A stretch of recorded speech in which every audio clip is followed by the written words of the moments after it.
அந்நிய பாஷை பற்றி வேதம் எங்க பேசுதுன்னு படிக்க ஆரம்பிச்சிருக்கிறோம். எப்படி அருளப்பட்டது என்பதை இப்ப படிச்சிருக்கோம். எப்போதுமே நம்ம பொறுமையா படிக்கணும். படிக்கும் போது பின்னால் அந்த கேள்விக்கெல்லாம் நம்ம பதில் சொல்லிடலாம். மற்றவங்க இல்லாட்டி வேற ஏதாச்சும் சொல்றாங்களா, யாராச்சும் நீங்க கேள்வி கேட்டீங்களா? ஏன் அந்நிய பாஷை வரம் கொடுக்கப்பட்டது? அதுக்கு என்ன பதிலுங்க? ஏன் அப்போஸ்தலர் 2ஆம் அதிகாரத்துல முதல் முறையாக ஆவியானவர் அருளப்படுகின்றார். அவர்கள் ஆவியானவரால பலப்படுத்தப்பட்டு என்ன பேசினாங்க?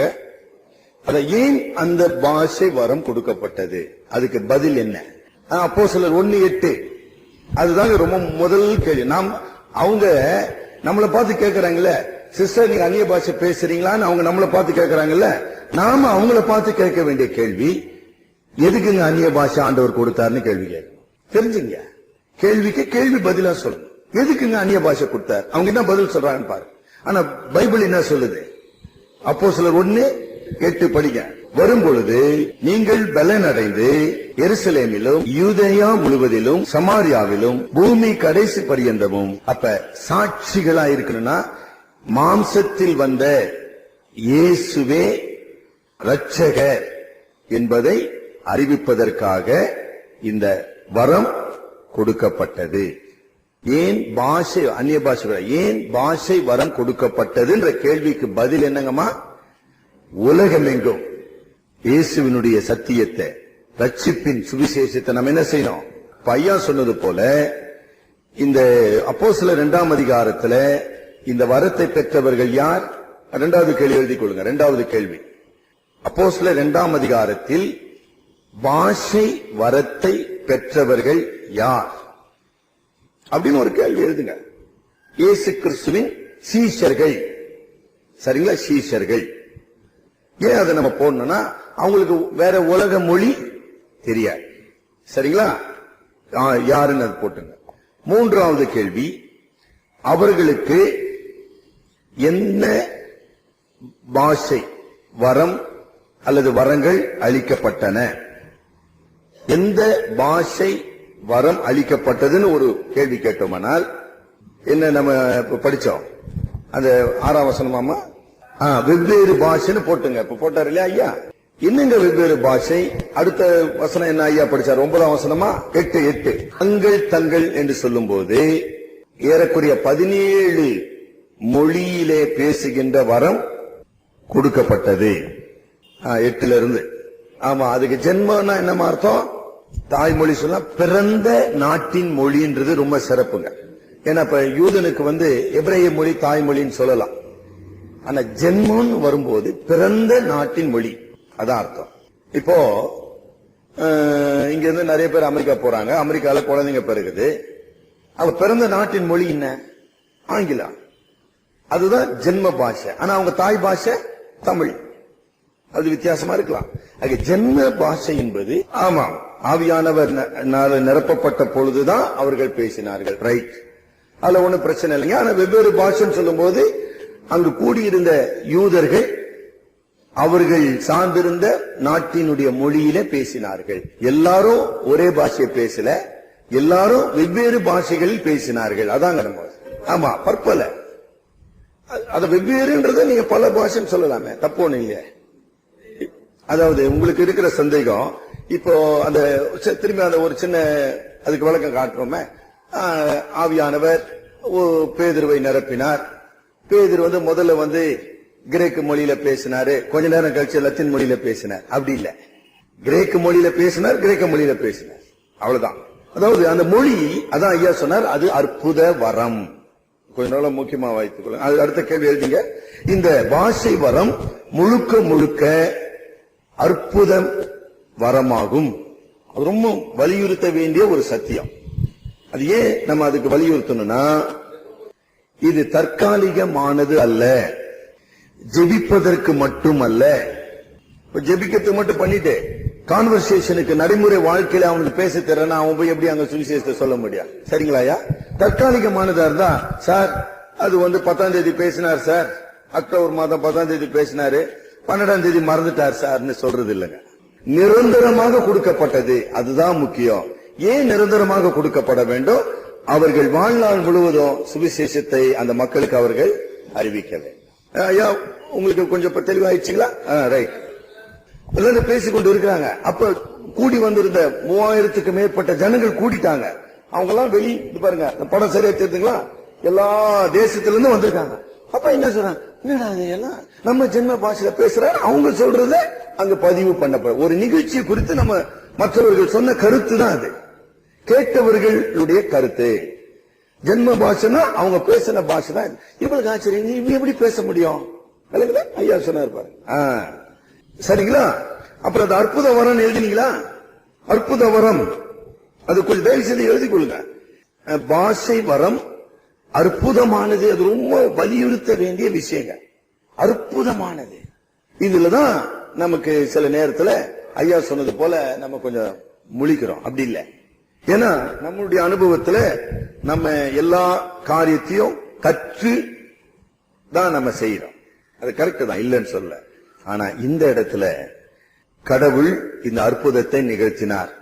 இப்ப இன்னொரு கேள்வி நான் கேட்கிறேன், ஏன் இந்த அற்புத வரம், இந்த வரம் அற்புதமாக அருளப்பட வேண்டும்? அந்த கேள்வி எழுதிக்கொள்ளும்.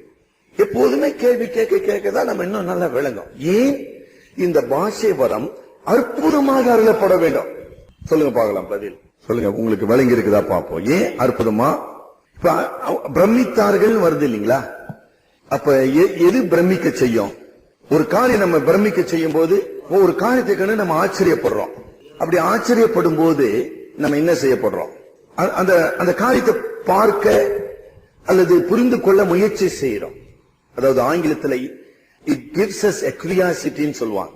கியூரியாசிட்டினா புதுசா நடக்குது, நம்முடைய கவனத்தை அது இருக்குது. முதலாவது விஷயம்.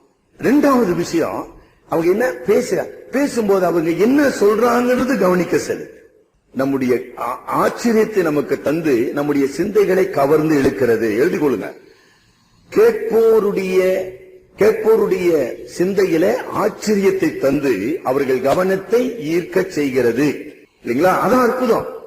ஒண்ணு ரொம்ப ஆச்சரியமான ஒரு விஷயம். அடுத்தது என்ன, அவங்க சொல்ற கருத்து என்னமா? அங்க படிச்ச நம்ம அப்போஸ்தலர் 2ஆம் அதிகாரத்துல அவர்கள் தங்கள் ஜன்மை பாஷைகளில 11ஆம் வசனம், அவர்கள் பேச்சினுடைய செய்தி என்ன? தேவனுடைய மகத்துவங்களை பேச. அப்ப இந்த மகத்துவங்களை அறிவிப்பதுதான் இந்த வரத்தினுடைய நோக்கம். தேவனுடைய மகத்துவங்களை பேசினார்கள். இந்த தேவ மகத்துவங்களை அறிவிப்பதுதான் வரத்தினுடைய நோக்கம். ஒரு சின்ன உதாரணமா, பெந்தெகோஸ்தே சபையில என்ன சொல்றாங்க, நாங்கெல்லாம் பரலோக பாஷைக்கு பேசுறோம். ஆனா இயேசு கிறிஸ்து இந்த உலகத்துல பிறந்த போது பரலோகத்தின் தூதர் பெத்லகேமினுடைய ஓரத்தில் குடியிருந்த மேய்ப்பர்களுக்கு வந்து பரலோக பாஷையில பேசினாங்க. அந்த ரொம்ப கொச்சையான எபிரேய பாஷை, அரமேயு மொழின்னு பேர். அந்த பாஷையில பேசி என்னமா பண்ணாங்க அவங்க? இதோ இன்று நீங்கள் பயப்படாதிருங்கள், இன்று கர்த்தராகிய கிறிஸ்து என்னும் இரட்சகர் உங்களுக்கு தாவீதின் ஊரிலே. அந்த செய்தி தான் முக்கியம். சார் அவங்க பாட்டு பாடினாங்க சார், அடடா சம்மனசுங்க பறந்ததுங்க, அது இப்படிங்க அது அப்படிங்க, இதெல்லாம் அங்க முக்கியம்? எதுங்க முக்கியம்?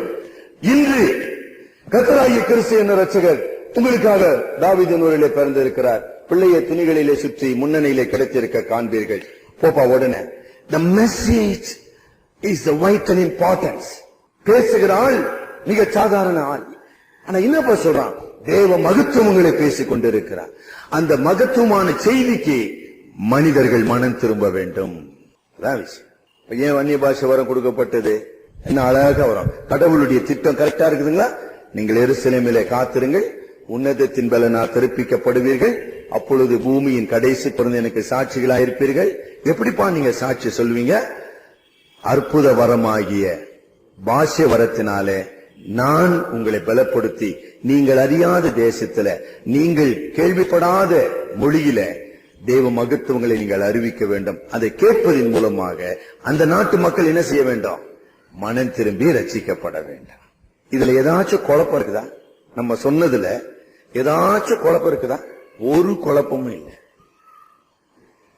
ஜான் கால்வின், ஏன் அதை நம்ம சொல்ல வேண்டியது என்றால், இன்றைய திருச்சபையினுடைய, அதாவது இன்றைக்கு இருக்கிற திருச்சபையினுடைய, அதாவது புராட்டஸ்டன்ட் என்று சொல்ல, ரோமன் கத்தோலிக்க சபைகளுக்கு அல்லாத மற்ற சபைகளுடைய ஆரம்பம் ஓரளவில் பேப்டிஸ்ட் சபையில 16ஆம் நூற்றாண்டின் மைய காலத்துல சீர்திருத்த காலம்னு பேர், ரிஃபார்மேஷன். அந்த சீர்திருத்த காலத்திலே தேவனால் எழுப்பப்பட்ட உன்னதமான தேவனுடைய தாசர்கள் தான் இன்றைக்கு நாம் நம்புகின்ற வேத கோட்பாட்டுகளை வகுத்து கொடுத்தவர்கள். நான் அன்றைக்கு கூட சொன்னேன் விசுவாச, நம்முடைய விசுவாச அறிக்கைன்னு. அப்ப ஜான் கால்வின் இந்த அப்போஸ்தலர் 2ஆம் அதிகாரத்துக்கு விளக்கம் கொடுக்கும் போது அவர் தான் இந்த முதல் விளக்கத்தை கொடுத்தவர். அந்நிய பாஷை வரம் சுவிசேஷத்தை அறிவிப்பதற்காக கொடுக்கப்பட்டது. இப்படி சுவிசேஷம் அறிவிக்கப்படுவதனாலே நிகழ வேண்டிய பலன் என்ன? அப்போஸ்தலர் 2ஆம் அதிகாரத்துல என்ன பார்க்கிறோம்? நம்ம பேதுருடைய பிரசங்கத்தை கேட்டு என்ன செய்தாங்க? எல்லாரும் மனம் திரும்பி யூதர்கள் விசுவாச. அந்த அப்போஸ்தலர் 2ஆம் அதிகாரம் அந்நிய பாஷை எல்லாம் பேசி முடிச்சாங்க சார்.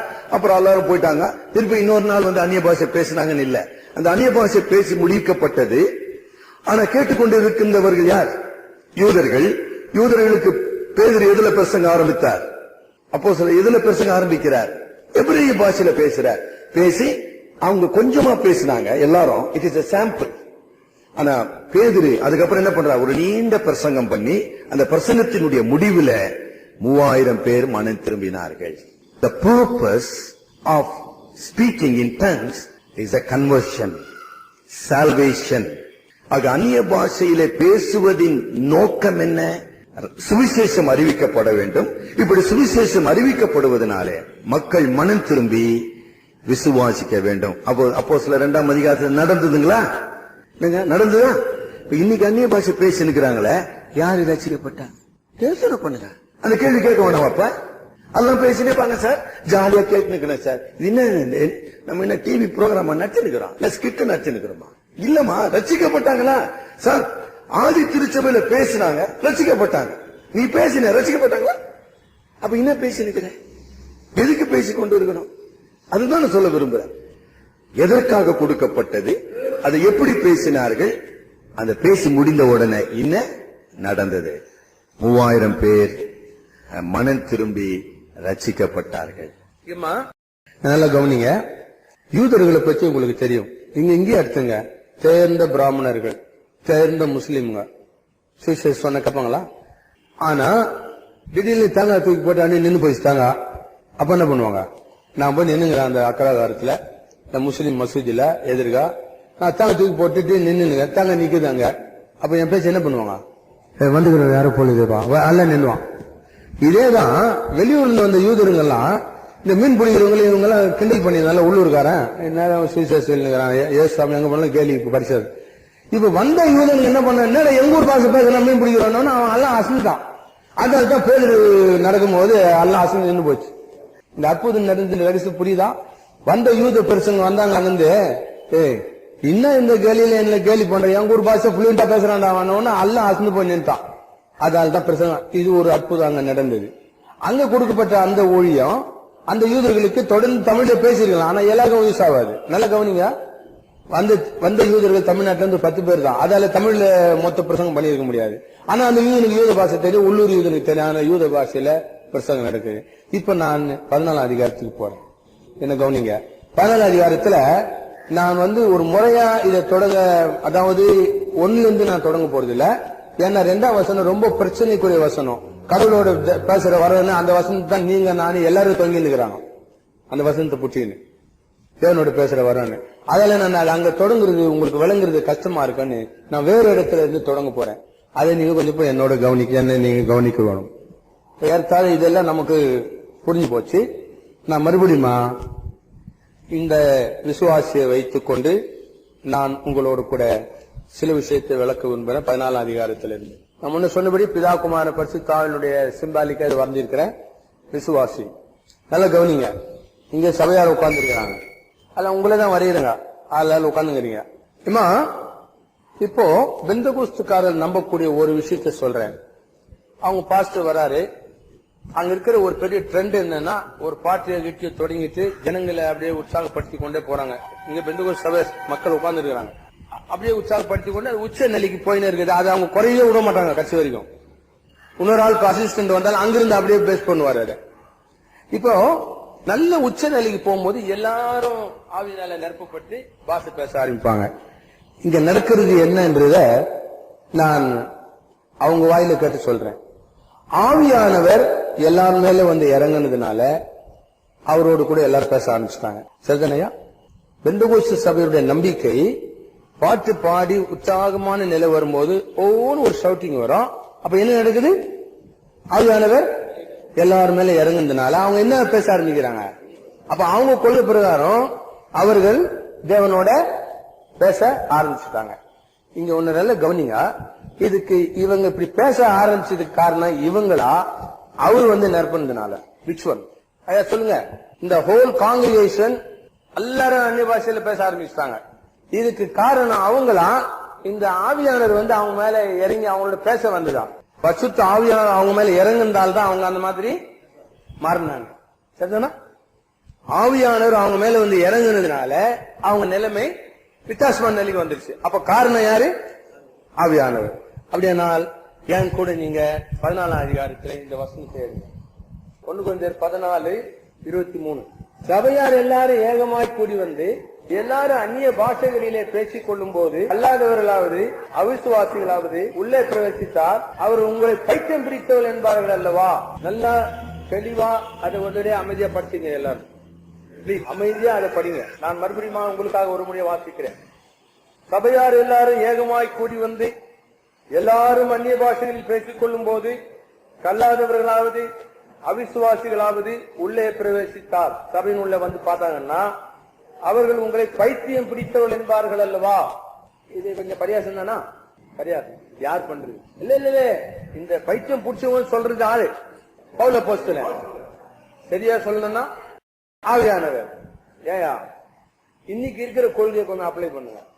பைபிள்ல இந்த மாதிரி எல்லாம் கத்துறீங்களே, உங்களை பைத்தியம் பிடிச்சவங்க சொல்லுவாங்க ஆவியான எழுதி வச்சுட்டு, இப்ப பெந்தகோஸ்து சபை பூரா அவர் இறங்கி நிற்கிறாரா? அவரு எழுதி வச்சு தான் இறங்குறாரா இல்ல அவரு வேறதான்? சொல்லுங்க. இந்த மாதிரி ஏகமா கத்துறீங்களே அப்படின்னு பைபிள்ல நமக்கு எச்சரிப்பு கொடுத்துட்டு இப்ப இருக்கிற சபையில எல்லாரும் மாதிரி பேசினுக்கிறாரு. அவர் யார்? அவரு நான் சொன்னது புரிஞ்சிச்சா உங்களுக்கு? விளங்கிச்சாயா? பைபிள்ல சொல்றாரு ஏகமா பேசக்கூடாதுங்க அந்நிய பாஷன்றாரு. ஆனா இப்ப இருக்கிற சபை சொல்லுது அவரு தான் இறங்கிட்டாரு. ஏதோ அங்க இறங்குற எங்க இறங்குற பூராத்த ஃபில் பண்ணவரு. இங்க எப்படி பைத்தியம் பிடிச்ச சொல்லுவாங்கன்னு சொல்லிட்டு இங்க எப்படி எல்லாரும் மேல இறங்குறாரு அவரு? சரி. 1. 2. 27. யாராவது அந்நிய பாஷையில் பேசுகிறது உண்டானால் அது 2 பேர் மட்டில், மிஞ்சினால் 3 பேர் மட்டில் அடங்கவும்.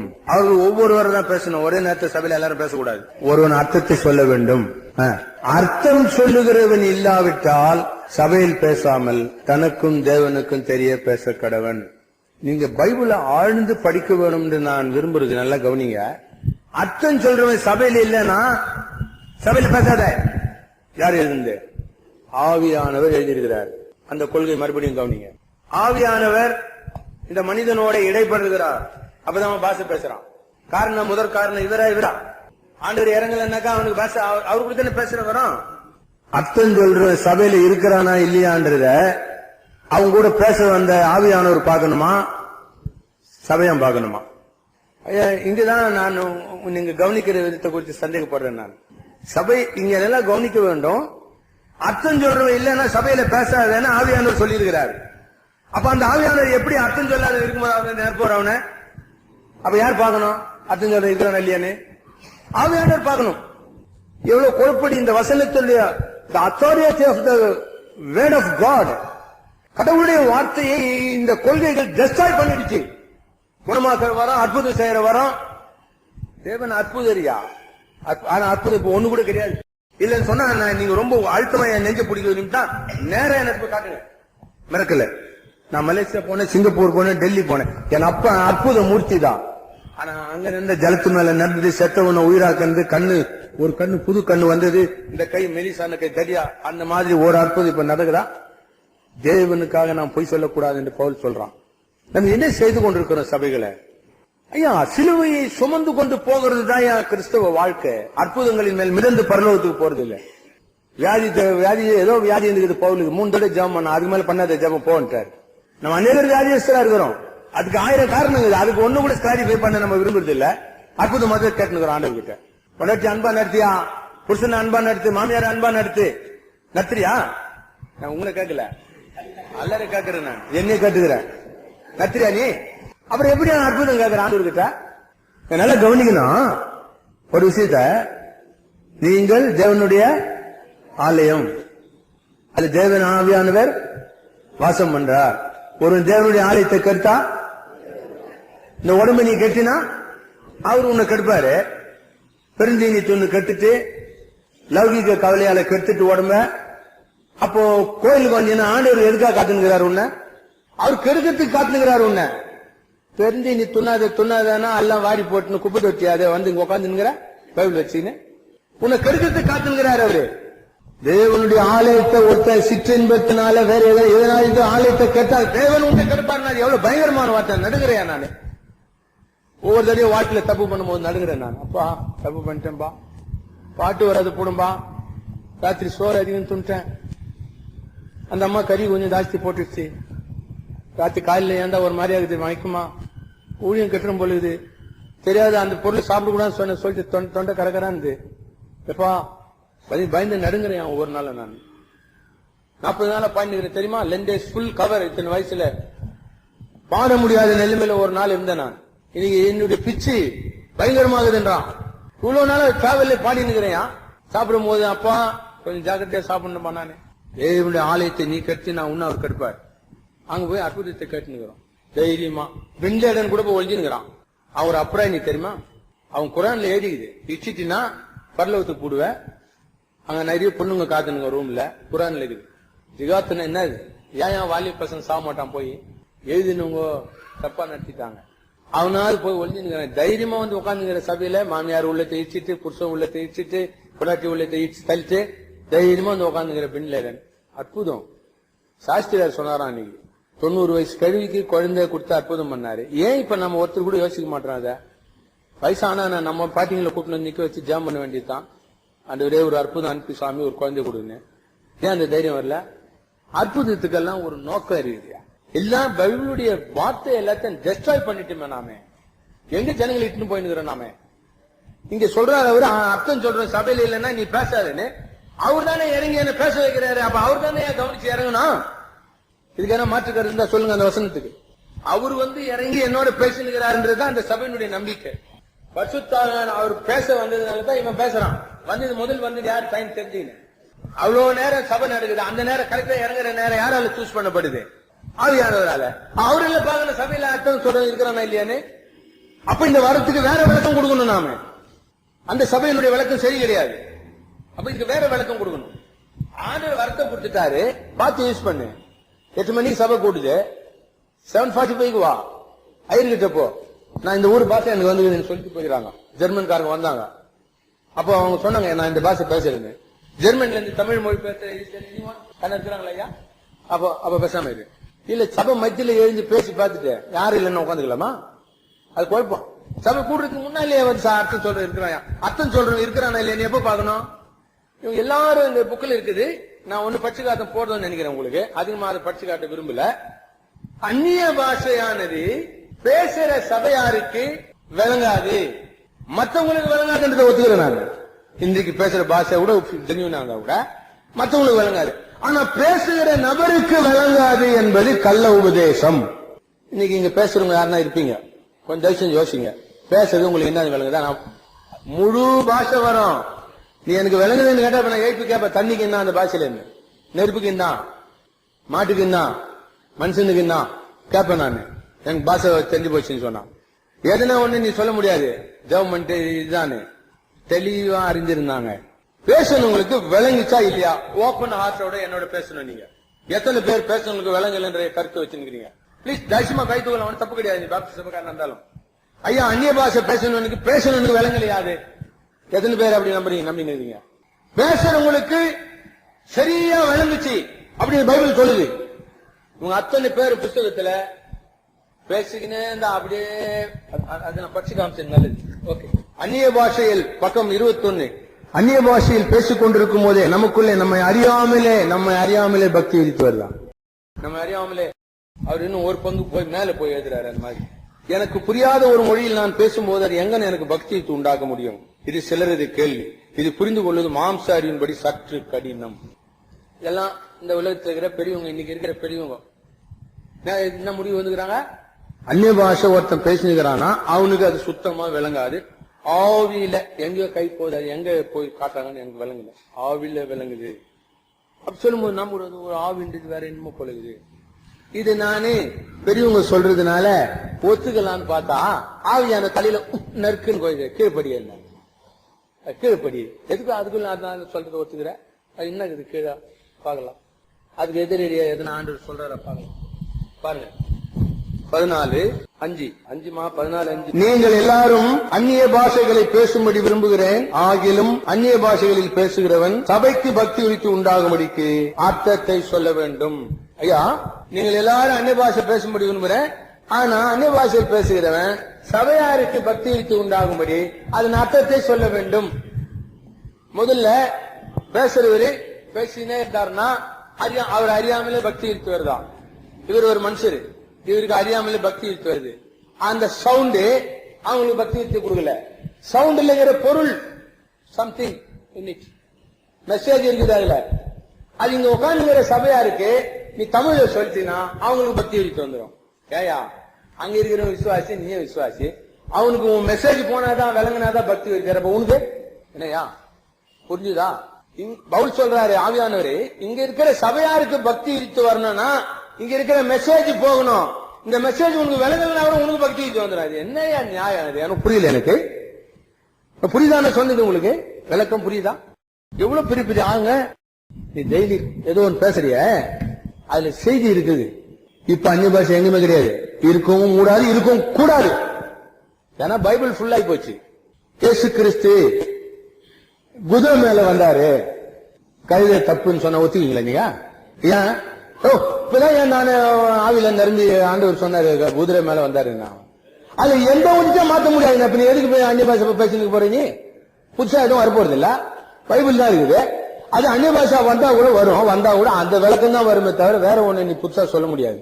அது புதிதா பைபிள் வர்றது வரைக்கும் இந்த வரங்கள் ஓடிக்கொண்டிருந்தது. அப்புறம் அந்நிய பாஷை ஓய்ந்தது, தீர்க்கதரிசனம் ஓய்ந்தது.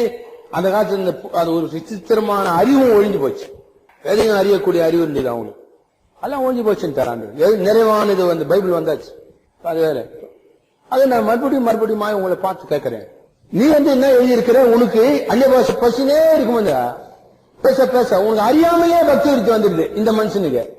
ஆனா அவனுக்கு மாத்திரம் அதுல இருக்கிற செய்தி போய் விளங்க. என்ன கை செஞ்சு யோசனை பண்ண. சிவலு நிபன கட்டா நின்ன நான் கவமாடினேன், நின்ன நான் மருது நின்ன புட்டு விலகி பதிக்கல அர்த்தம். ஏன்னா ஒரு அந்நிய பாஷையில இப்ப நான் சொல்லி இருக்கிற மேட்ரை இது உங்களுக்கு ஒருத்தர் கூட பக்தி விருத்தி கொண்டு வராது.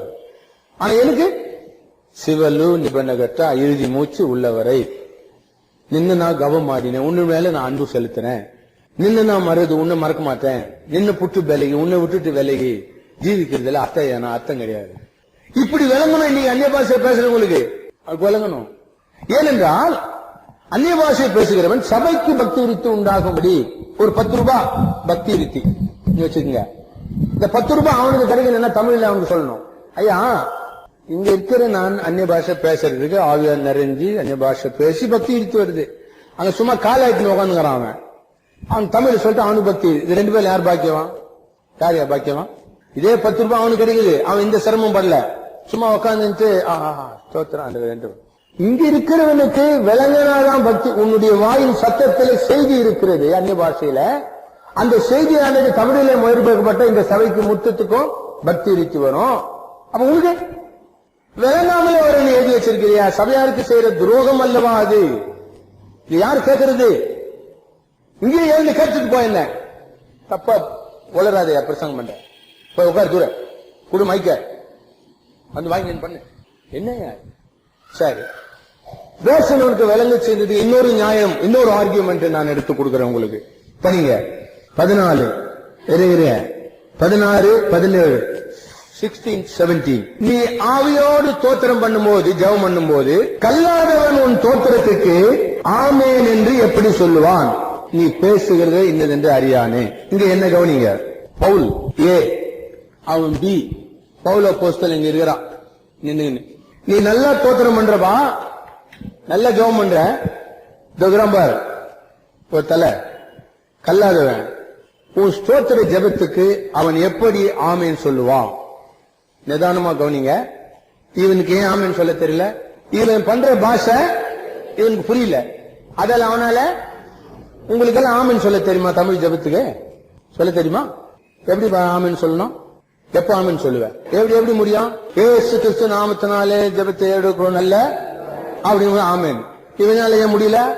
பாஷை புரியல. அப்ப பவுல் யாரை பத்தி கவலைப்படுறாரு? பிபி பத்தியா? ஏ பத்தியா? யாரை பத்தி கவலைப்படுறாரு? நோ நோ நோ நோ, அந்த ஒருவனை பத்தி. அவன் பி இல்லையா? ஏ பேசினாரு, பி பத்தி பவுல் கவலைப்படுறாரு. பொருளாசிரியர் பி பத்தி இல்ல, ஏ பத்தி இப்ப கவலைப்படுறாரு. இது எப்ப ஆமேன் சொல்லுவாரு? அந்நிய பாஷையில ஜெபம் பண்ணிக்கிறாரு. அவர் எப்ப ஆமேன் சொல்லுவாரு? அவருக்கு தெரியுமா என்ன எப்ப முடியுதுன்னு? பேசுறது என்ன தெரியல, அப்படியே ஒரு மாதிரி இருக்குதுன்றாங்க. அப்ப இது பைபிள் இருக்கிற பாஷை அல்ல. புரியுதமா? அன்னைக்கு கல்லாதவன் ஏன் ஆமேன் சொல்ல ஜெபத்துக்கு அவனுக்கு புரியல. அதெல்லாம் பெருசா உட்காந்துங்கிறான். நீ நன்றாய் ஸ்தோத்திரம் பண்ற, நீ ஆமேன் சொல்லுவ. அது உள்ள பொருள் அதானே ஐயா? அந்த பொருள் அதானே? நீ நல்ல ஸ்தோத்திரம் பண்ற, நீ ஆமேன் சொல்லுவ. அவன் சொல்ல மாட்டானே. என் காவல இவரு இந்த காலத்துல இப்ப அந்நிய பாஷை ஜெபம் பண்ணுகிறது எப்ப முடியுது? அது இயேசு நாமே ஆமேன்னு அது ஒண்ணுமே ஒரு வார்த்தைக்கும் பொருள் தெரியாது. அதனால இந்த பாஷை வேற, பைபிள்ல இருந்த அந்நிய பாஷை வேற. ஐயா தீர்க்கிறோம். ஆமேன். என்னுடைய ரைட்டிங் எல்லாம் அப்படிதான் எழுதுறேன் நான். ஆமேன். என்ன பைபிள் எழுதுற மாதிரி எழுதுறாரு அவரு? அவ்வளவு உறுதியான நம்பிக்கை, தெளிவுள்ளவங்களா இருக்கணும் பிரசங்கம் பண்றதுல. ஏன்னா இப்படியா அப்படியா இல்ல. இப்ப நான் ஒண்ணு சொல்றேன் உங்ககிட்ட. நான் ஒரு சென்ட்ரல் ஜெப கூடம் கட்டி கொண்டிருக்கிறேன். அங்க இந்த வேத பாடங்களை தான் நான் எடுத்துக்காலத்தை 10 பேர்த்தா கூட்டி சொல்லணும்னு ஆசைப்பட்டுக்கிறேன். எக்ஸ்போசிட்டின்னு சொல்லுவாங்க. 1 by 1 ஒரு வசனத்தை எடுத்து அப்போஸ்தலர் நடவடிக்கையில் உள்ள அந்த 12 வசனம் 2 1 கொரிந்தியர்ல 1-28 இத ஒண்ணு பின்னால ஒண்ணு எங்க சபையில நான் கூடுற ஒரு 10 பேருக்கு பிரசங்கம் பண்ணக்கூடிய ஒரு போதகரை நீங்க யாராவது அரேஞ்ச் பண்ணி கொடுக்க முடியுமானால் நான் அன்போடு வரவேற்கிறேன். ஒருத்தரும் வரமாட்டாங்க, கூட்டு பாருங்க போய். ஏன்னா ஒண்ணு பின்னால ஒண்ணு உதைக்கும். அவங்க சபை டாக்டர் இது ஒத்தே வராது பைபிள். ஐயா எங்க சபையில ஒருத்தர் கேட்டுக்கிறாரு, இங்க ஃப்ரீயா இடம் கொடுக்குறோம், இங்கே கூட்டணும். இந்த உலகத்தில் எந்த மூலையில இருந்தோம் ஒரு ஆள் கூட வரமாட்டாங்க அந்த பைபிளை அந்த மாதிரி வாய்க்கான பண்ண. நான் இப்ப சொல்றேன். நான் ஆனா அவங்களுக்கு தெரியும் ஒண்ணு பின்னால ஒண்ணு வகுப்பு. அதனால தான் அங்கங்க ஒண்ணு எடுத்து புக்கில் எழுதி. இன்னொரு பெரிய விஷயம் இது அண்ணன் எழுதுறாரு. நாம் அந்நிய பாஷையில பேச பேச நம்மை அறியாமலே நமக்கு ஒரு பக்தி இருக்கு உண்டாகுது. அதுக்கு பைபிள்ல இடம் இல்லை. இங்க பாருங்க 30ஆம் பக்கம். பரலோகத்துக்கு போகும்போது நமக்கு அந்நிய பாஷை தேவையில்லை, ஒழிந்து போகும். 30ஆம் பக்கம். அது 40ஆம் பக்கம், 10 பக்கத்துக்கு அப்புறமா பரலோகத்தின் தெய்வீக மொழியான அந்நிய பாஷையிலே பேசி தேவனோடு தொடர்பு கொண்டிருக்கும். ஆகவே நிச்சயத்துக்குரிய அந்நிய பாஷையில் பேசுகிறோம். பரலோக மொழியிலே பேசி தேவனிடம் பகும்போது அங்க இருப்போம். அங்க முதல்ல 30ஆம் பக்கத்துல அந்நிய பாஷை ஓஞ்சிடார், உண்மைதான் என்றார். அப்புறம் பரலோகத்துக்கு நிச்சய மொழி என்றார். எப்படி கம்பேர் பண்றது? நிறைய புக் விட்டாங்க அண்ணன். கல்லாதவன் எப்படி உன்னுடைய ஜெபத்துக்கு? இங்கு மாத்திரம் இல்ல, இது உலக மொழி என்பதற்கு நான் ஒரு நியாயத்தை நான் உங்களுக்கு கொடுக்க விரும்புறேன்.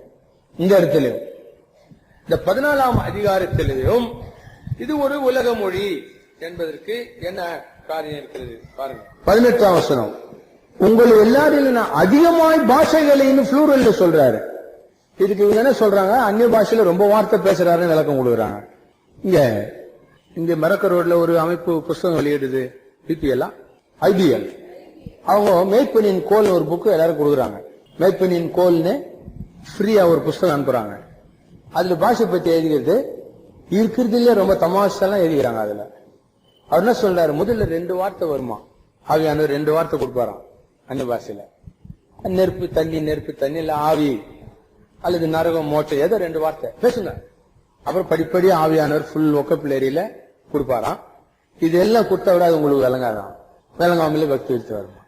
இல்லையா, நாங்க சபையார் தானா, எங்க மக்கள் தானா? என்ன இது 2 வார்த்தை கொடுப்பாங்க, பேசி நேருங்க தைரியமா. அதுக்கப்புறம் 30 ஒக்கப்பிள்ளையில 1000 வார்த்தை, 10,000 4,000 வார்த்தை தெரிஞ்சா தமிழ் பேச முடியும். அவர் கொடுத்துருவாராம். அதெல்லாம் கொடுத்துட்ட பேர் கூட அது உங்களுக்கு விளங்காது.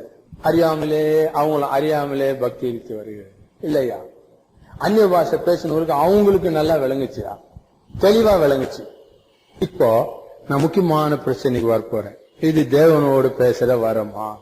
2ஆம் வசனம், ஒருவனும் அறியாது இருக்கிறபடினாலே மனுஷரிடத்தில் பேசாமல். இந்த வசனத்தை வைத்துக் கொண்டு இது கடவுளோடு பேசுற வரம் அப்படின்றாங்க. நான் முதல்ல சொன்ன இலக்கணம் கொஞ்சம் தெரியணும்னு. அந்த கடைசியில கடவுளிடத்தில் தான், கடவுளோடு தான். தேவனிடத்தில் பேசுறதுன்னா என்ன, தேவனோடு பேசுறதுன்னா என்ன? ரெண்டுக்கும் வித்தியாசங்க தான் இல்ல ரெண்டும் ஒண்ணுதானா? எல்லாம் கவனிக்கணும். வேற்றுமை விகுதின்னு சொல்லுவாங்க இல்லையா? ஐயாள்கு இன்னதுகன், அவனை பார்த்தேன், அவனோடு பேசினேன், அவனிடத்தில் சென்றேன், ஊரின் கண் நின்றேன், அவனால் அடிக்கப்பட்டேன், அவனுடன் சென்றேன். இந்த அவன் பக்கத்தில் இவ்வளவு ஊர்வு வரும். 7 ஐயால் இன்னது கண், அவனை கண்டேன், அவனோடு கண்டேன், அல்ல வெவ்வேறு பொருள் கொடுக்கும். இங்க அவன் தேவனிடத்தில் பேசுகிறானா தேவனோடு பேசுகிறானா? அவன் ஏன் பண்ண தேவனோடு பேசுற? தேவனோடு இப்ப நான் கேட்கிறேன், நான் உங்களிடத்தில் பேசுறேன்னா உங்களோடு பேசுறேன்னா? நல்லா கவனிங்க. பொன்லாசஸ் உங்களோடு பேசுறாரா உங்களிடத்தில் பேசுறாரா? இல்ல உங்களிடத்தில் பேசுறேன். நீங்க காட்டா கேட்பீங்க, இல்லைன்னா கொஞ்சம் வீட்டுல ஃபேன் ஆஃப் பண்ணிட்டு வந்துட்டேன், காத்தல ஃபேன் ஆஃப் பண்ணாத வந்துட்டு டிவி அப்படியே ஓடுனுது, கொஞ்சம் அப்படி டைவெர்ட் ஆகுங்க. ஆனா உங்களோட பேசியிருந்தாமே டைவெர்ட் ஆவீங்களா? என்னங்க எங்க நான் எத்தனை மணிக்கு வரீங்க? நீங்க நாளைக்கு சென்ட்ரலுக்கு எத்தனை மணிக்கு வரீங்க? அதுல நீங்க 4 மணிக்கு வரணும். எங்கன்னா டைவெர்ட் ஆகிற அவரு? இது அவரோட பேசுறது. ஆனா அங்க அந்நிய பாஷையில கொடுத்த போது அவன் அந்நிய பாஷையில பேசுறான் செய்தி பேசும்போது பிரேம சாகரா இத்தர மரணயரா எதாரிலோனா தாரி தப்பித்தின் இன்னும் மதுர சுரமும் பேசின்னு இருக்கிறேன். நான் பேசி நிற்கும் போது என்னுடைய இந்த தெலுங்கு இங்க உங்க மத்தியில அது அதாவது இணைக்கப்படாத நீங்க பேசாம உட்காந்துருக்கீங்க. அப்பா பவுல் சொல்றாரு, அந்நிய பாஷையில பேசுறவன் அவன் பேசுறவங்களுக்கு ஒருத்தனுக்கு விளங்கலன்னா அவன் கடவுள் தாண்டா கேட்டுனுக்கிறாருன்ற என்ன அர்த்தம்? அதுக்கு கடவுள் இடத்துல பேசினுக்கிறான். அவன் யார கேள்விதான் பண்றாரு அவனு. ஏன் அப்படி அந்த வசனத்துக்கு நான் பொருள் எடுக்கிறேன்? நான் கொடுக்கிறேன். நான் என்ன சொல்லும் போது அந்த தைரியத்தோட தான் பேசுறேன். ஆண்டவர் அப்பாவை எதிர்க்க அப்பாவை கொடுத்த கிருபையினால. இது பிரகாரம் நீங்க அந்த 2ஆம் வசனத்தை வியாக்கியானம் பண்ணலன்னா மொத்த பின்னால் இருக்கிற மொத்த வசனத்தோடு நீங்க இணைய முடியாது. இப்ப நான் உங்களிடத்த ஒரு இடத்துல நிறுத்த போறேன். 2ஆம் வசனத்துல வர்ற இந்த அந்நிய பாஷை வரும் மனிதன் கடவுளோட பேசுற வரும் நான் ஒத்துக்கிறேன். யாருக்குமே விளங்குமா? இங்க இருக்கிற யாருக்காவது விளங்குமா? ஒருத்தருக்கும், பூமியில ஒருத்தருக்கும். அப்படி முடிவு வந்துட்டா திடீர்னு பவுல் எழுந்து சொல்ற அர்த்தம் சொல்லுகிறவனை பத்தி பேசினுக்கிறார். அவனுக்கு தெரிஞ்சுக்குது எப்படி? அது இந்த வசனம் அதுல முட்டுத. இங்க உங்களை அப்படியே ஆணி வச்சு நிறுத்த விரும்புறேன் நான். 2ஆவது ஒருவனுக்கும் தெரியாதபடினால ஒருத்தனுக்கும் விளங்காதுங்க, அவனுக்கும் அவருக்கும், அதோட அவனுக்கு கூட விளங்காது. அவங்க வியாக்கியானம் பேசணும் கூட விளங்காது. அது அவங்க என்ன பண்ண போறாங்களோ எனக்கு ஒன்னும் புரியல. அப்போ அவங்க ஆண்டவர் பேசினது ஒருவனுக்கு விளங்காது. திடீர்னு ஒரு ஆளை கூப்பிட்டு அர்த்தம் சொல்றவன் இருக்கிறான் பவுல். அப்ப அவனுக்கு ஒருத்தன் விளங்கி இருக்குதா? அப்போ இந்த ஒருவனுக்கு விளங்காதுன்னு சொல்ற அந்த வார்த்தைக்கு ஏற பொருள் எடுக்க வேண்டும். சரி, அவன் என்ன பேசுறான் ஆண்டவர்கிட்ட? ரகசியங்களை, ஆதி காலம் முதல் மறைக்கப்பட்ட ரகசியங்களை மக்களுக்கு வெளிப்படும்படியான ஒரு வரம் எங்களுக்கு கொடுக்கப்பட்டிருக்கிறார் பவுல். அப்ப என்ன ரகசியமா இருக்கும் அது அவன்கிட்ட பேசுறது? ரகசியங்களே பேசுறான் அவன். அதாவது இவன் கடவுளை சொல்லிக் கொடுக்குறானா? ஆண்டவரே உனக்கு தெரியுமா சுவாமி எப்படி உலகம் உண்டாச்சுன்னு? இவன் என்னையா ரகசியங்களை அவன் பேசிக்கொள்றான் ஆண்டவரோடு கூட. அவருக்கு எது நீங்க சொல்லிக் கொடுக்க வேண்டியதில்லை. அவர் உனக்கு கொடுக்கிற ரகசியத்தை ஜனங்களுக்கு சொல்லணும். அதான் வரும். இப்படி நாச்சு இப்படி இதுக்கு சபையார் பார்த்தாங்க. அவங்க என்னடா மொழிபெயர்க்கிறது சொல்றாங்களே தப்பாச்சுன்ட்டு இவர் இங்க பேசினார். ஒருத்தர் ஏந்து மொழிபெயர்க்கிறார் இவரு. இப்ப நான் அந்நிய பாஷையில பேசுறேன். நல்லா கவனிக்கணும். இந்த எல் இல்ல, அது நம்ம சபை வியாக்கியானம். இவங்க பேசிக்கிறத அவர் மொழிபெயர்க்கிறார். கரெக்ட். அங்கிருந்து வர்ற செய்தியை இவர் சொல்லி மொழிபெயர்க்கிறதுன்றது நம்ம சபை வியாக்கியானம். அவங்க 2 பேரும் பேசிக்கிறத இவர் மொழிபெயர்க்கிறார். இது எப்படி இருக்கும்? இப்ப நான் கடவுளோட பேசுறேன். அப்பா, ஆமாப்பா, இல்ல இல்ல இல்ல இல்ல, அந்த மாசம் வேணாம். அந்த லைன் உங்களுக்கு விளங்குச்சா? இப்ப மொழிபெயர்த்த யாரு மொழிபெயர்க்கணும்? என்ன மொழிபெயர்த்த உங்களுக்கு என்ன விளங்க? அந்த சபையில என்ன வேடிக்கை நடக்கு தெரியுமா? இவர் பேசி நிற்பாரு, இந்த லைன் அவர் எடுக்க மாட்டார், நேரம் அங்கிருந்து வரும். மகனே நீ கலங்காதே திகையாதேன்னு அந்த லைன் அவருக்கு வந்து இவர் எதுக்குறாரு? பிளீஸ், விளங்குதா உங்களுக்கு நான் என்ன சொல்றேன்னு? இவரும் அவரும் நம்ம சபை கோட்பாடு இப்படி பிரிச்சு பேசுறதுக்காக வெட்கப்படுறேன். நான் ஆண்டவரோட நான் பேசினுக்கிறேன், நானும் அவரும் பேசினுக்கிறேன். ஒருவன் அறியாதபடினால அங்க ஒரு கஷ்டம், அவங்க ஒத்துக்கணும் கூட நான் உள்ள வந்து வியாக்கியானம் பண்றேன். இங்க நாங்க 2 பேரும் பேசினது அவர் மொழிபெயர்த்தாங்க. அது டெலிபோன்ல பேசுற ஒரு சைட மொழிபெயர்த்தா என்ன விளங்க? இவனையே விட்டுறாரு, அங்க போட்டாரு. அந்த லைன் அவர் போகுது, மகனே கலங்காதே திகையாதே, உன்னை நான் கைவிட மாட்டேன், நீ வாங்கி இருக்கிற அந்த நிலம் ஊடி நீ கட்டுவே எல்லாம். அந்த லைன் அவர் பேச விரோதிக்க இவரை கட் பண்ணு. அவரு நேரம் சொல்லிட்டான் அவரு என்ன. ஆனா நம்ம சொல்றபடி செய்தி இவர் கொடுக்கிறாரு, இவர் மொழிபெயர்க்க நம்ம மொழிபெயர்த்தா கரெக்டா வரும். தேவனோட பேசுற வரம் அல்ல. அப்படி போனா ரொம்ப கஷ்டம். அந்நிய பாஷை இதுல எழுதுறாரு. அந்நிய பாஷை ஏன் பேசுறதுன்னு தெரியுமா? சாத்தானுக்கு தெரிஞ்சா எல்லாம் குழப்படி பண்ணிடுவான். என்னது நான் சொன்னேன்? கடவுளுடைய வார்த்தையை மாத்திரம் அல்ல, எனக்கு அருமையான ஜனமே, இவர்கள் கடவுளையே நாசம் பண்ணிட்டாங்க. ஆண்டவர் பூட்டினா திறந்தா, அப்ப ஏற்பட்ட கடவுளை சாத்தான் தெரிஞ்சுக்கினான்னா, எப்பா உனக்கு திறந்த வாசல் என்ன அவன் போய் மூட்டுவான். உனக்கு திறந்த வாசலை எபேசில வைத்திருக்கிறேன், ரோமால வைக்கிற போ அப்படின்னு நான் சொன்ன உடனே தமிழ்ல சொல்லிட்டனால அவன் தெரிஞ்சு ஓடி போய் சீக்கிரமா கூட்டுவான். கடவுளுடைய வார்த்தையும் நாசம், கடவுளையும் நாசம் பண்ணிட்டாங்களே அத்தாரிட்டியை. என்னையா செய்ய முடியும்? அது சொன்னா நீ செத்துருவே சீக்கிரம், செத்தா உங்களுக்காக தானே சாவ நான்.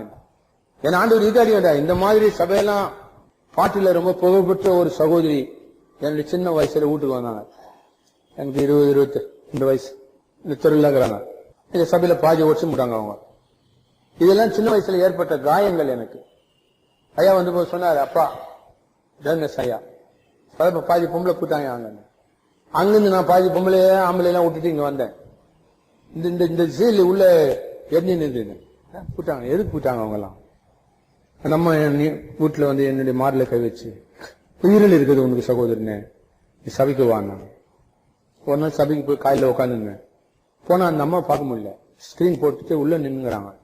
என்ன கேட்ட பக்கத்துல பரிசுத்த மனவாட்டி அந்த அம்மா, அவங்க யாரும் பார்க்க கூடாது மூஞ்ச. அப்ப இங்க உட்கார்ந்து இருக்கவங்களாம் யாரு? வெளியே உட்காந்துருக்கவங்களாம் யாருங்க? பொம்பளைங்க எல்லாம். அந்த அம்மா ஒரு அம்மா தான் மூடி நின்றுங்க. அப்ப இவங்க எல்லாம் அவங்க பாட்டு தொடங்குச்சு. பாட்டு தொடங்கினோன்னு ஆம்பளைங்க மேல கீழே குதிக்கிறாங்க, வேச்சுங்க வித்தியாசமா போயின்னு வந்துருது. சகோதரிகளும் குதிக்கிறாங்க, அவங்க கீழே விழுறாங்க கொஞ்சம் பேரு. இதுல இப்ப ஆவி இல்லாத சேசக்காரெல்லாம் ஆவி வந்து உங்களை போய் சரி பண்ணிக்கிறாங்க. ஆவி காத்துன்னு கேட்பாங்க. போய் சபையெல்லாம் முடிஞ்சோன்னு அங்க போவாங்க. அவங்க போய் அவங்களுக்கு காத்துங்க. ஆவி வந்தவங்களுக்கு ஆவி இல்லாதவங்க போய் சரி பண்ணேம்மா, சரியா இருமா சரியா இருமா சரியா. நான் அழ ஆரம்பிச்சுட்டேன்.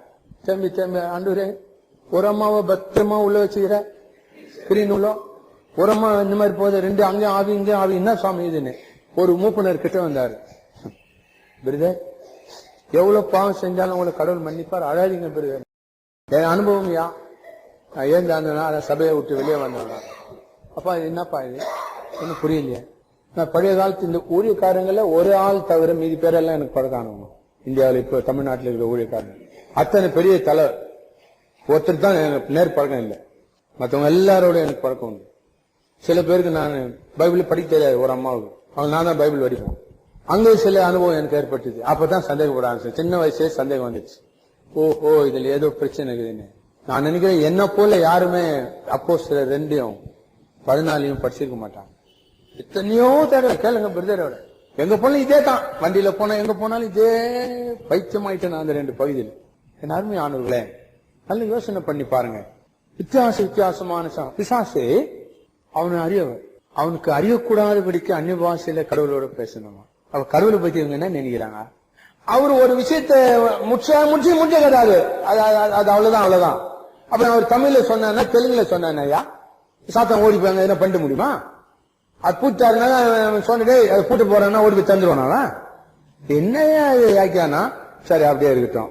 நான் ஒண்ணு கேக்குறேன், அவனுக்கு அப்ப அந்நிய பாஷை மாத்திரம், அதுல சில விஷயம் தீர்க்க தரிசனம் வர என்னது அது எது பாஷையில இருந்தது? தீர்க்க தரிசனம் பேசுற தமிழ்ல பேசணும் அதானே?